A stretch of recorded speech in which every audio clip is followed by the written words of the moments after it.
طرح خدا در آخرالزمان یکی از ویژگی‌هاش اینه تک تک آدم‌ها باید موضع خودشون رو مشخص بکنن. قبل از ظهور همه به این سوال پاسخ خواهند داد. همه تکلیف موقعیت خودشون رو مشخص خواهند کرد که آیا در جبهه حقن یا در جبهه باطل. این یکی از ویژگی‌های طرح خداست، یعنی وسط نداریم.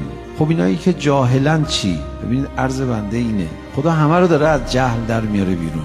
ابزارش برای این کار چیه؟ جبهه باطل رو با خبیث‌ترین انسانی که امروز روی زمین میتونه باشه، با ترامپ ملعون و نتانیاهو ملعونتر داره مورد امتحان قرار میده. آدمخوار، رسما پلیدترین انسان ها. خب ببین این یعنی دیگه من یه کاری کردم همه بفهمن ماجرا رو. هیچکی نگه که من که تشخیص نمیدادم حق و باطل چیه.